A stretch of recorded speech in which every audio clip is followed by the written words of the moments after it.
Hello again. This is the 14th spot in our rankings, and it goes to Vasily Smyslow, one of the great Soviet champions of the 50s and 60s. He's born in 1921, passes away in 2010 at age 89.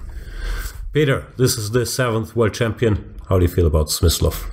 Well, very great player, obviously, right? I mean, he's played 3 World Championship matches with all 3 results. So he's drawn one, won one, and lost one, right? And, unluckily for him, the one he draws, he was the challenger, not the reigning world champion. So it counts as only 1 win out of 3, and that's why maybe he's a bit lower than he could have been else, because his other stats are actually very impressive. He's been world number 1 for exactly 5 years minus a month, so 4 years 11 months, and his peak rating is 2,800, and he's just a massive presence for quite a while in that sense, and as you saw, gets incredibly close to becoming the world champion, draws a match, has to restart again, win an under candidates tournament, and manage to do that, and then he beats Winning in 57 to become the world champion, but to lose the rematch, as was the tradition at the time, right? And all these things are impressive and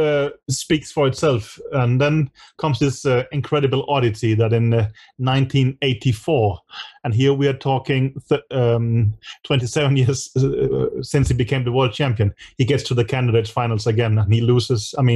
He loses a match to Kasparov about the right to challenge Karpov. It sounds completely insane that someone can do that much later in his career. I think, it's unprecedented to there's nothing even that comes close, as far as I understand, right? And, no, at the very least, in the modern era, you could argue with Lasker and Steinitz and so on. But to win Zurich 1953 and then to make the candidate finals in 1984 is just... It doesn't make any sense, right? No, that's very impressive. And then, he loses clearly to Kasparov, who then moves on to dominate for quite a while afterwards. But that's more, that's an oddity, but a very nice extra. The one, his prime career speaks for itself, and putting him in this thing, right? And he gets a bit shortchanged only to win 1 world championship match. That's the only thing that speaks against him, I would say. Yeah. Also, this stuff that he's done outside of the World Championship matches, like in Olympiads, he has, I think, I just looked it up, 90 out of 110 or something like that, some insane score. So, no, he was dominant in his own way. He had a lot of competition, and Botvinnik, similarly as with Tal later, they say, had a heavy hand, won that rematch, and his career seems to have suffered a little bit. But no, very impressive player. Smooth playing style, no? Would you see that he's less popular among some of those we compare him to, like Spassky and Tal, for instance, because of a less flashy style? There was also a lot who loved him for this positional style, but maybe he's... he didn't leave these evergreen games in a way, no? Because he just has this smooth flowing style, great endgame player. Just, sound basically.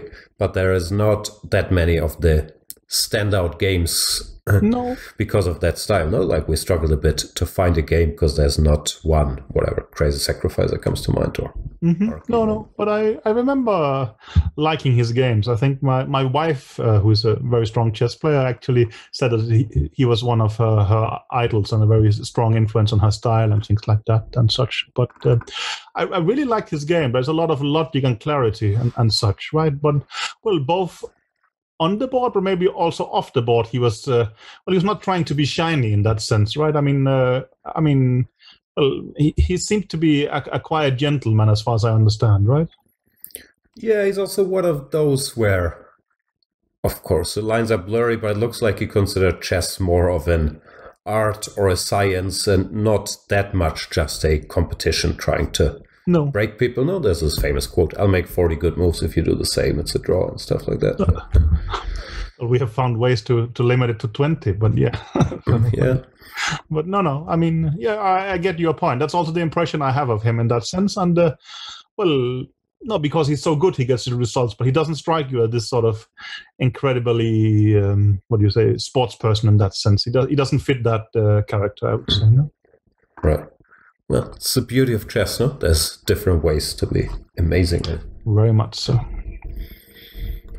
So, yeah, about the rankings, as mentioned, I think one could always debate the Tal, Petrosian, Smyslow, Spassky group. But Smyslow, yeah, he has longevity. He wins 2 incredibly strong candidates tournaments, plays 3 matches, and he has this insane extra that he makes the candidate finals in 1985.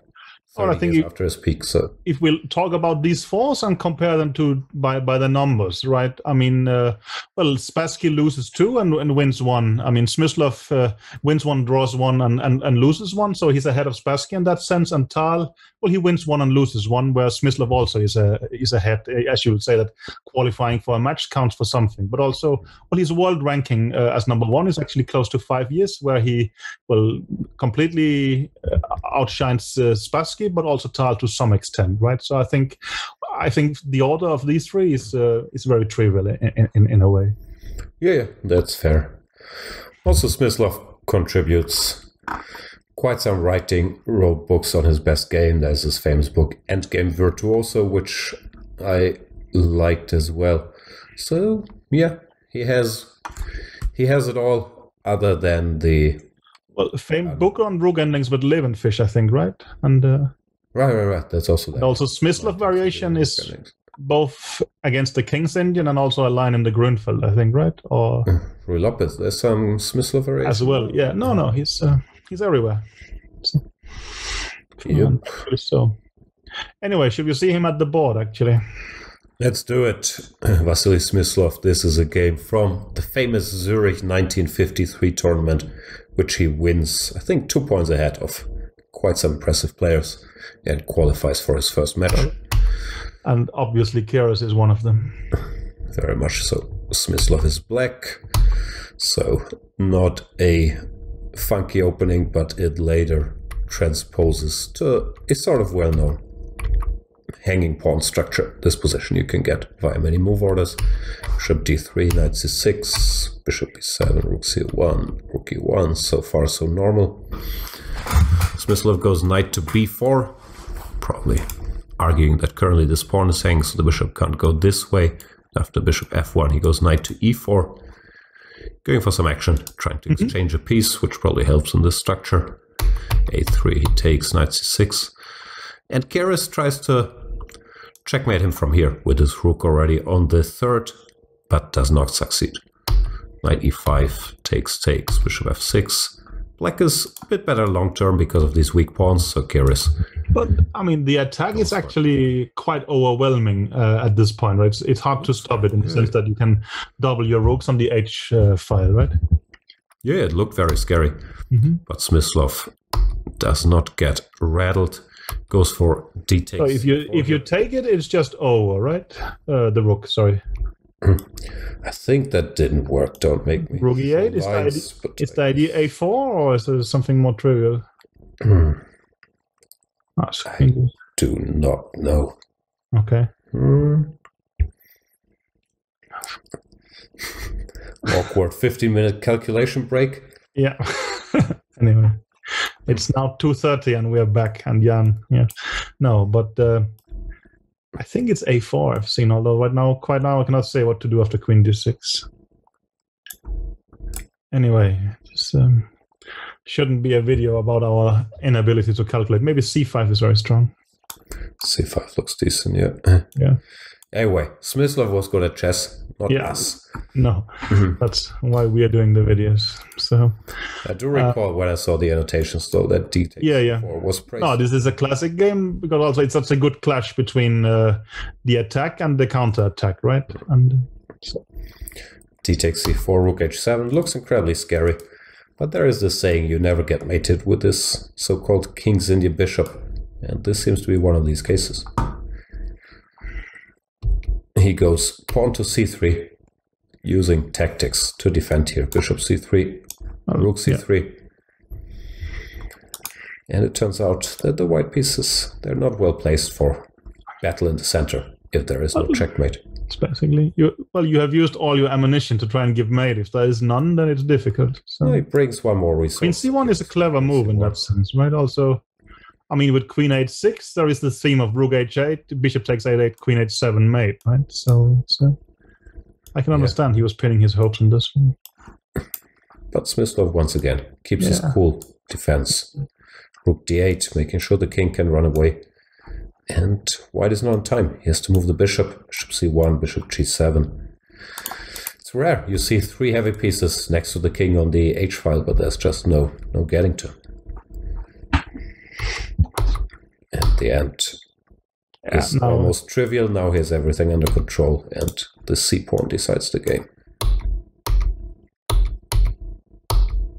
Nice little final combination. Not difficult, but yeah, just this, clarity in his play, no? But it's also, I mean, well, you can say objectivity and such. He's not scared of this attack because he thinks he's not strong enough in a way, right? And sort of, he's on the receiving end of what would normally be a flashy game. So it's sort of fitting that sometimes it ends up well for the defender as well, right? Yeah.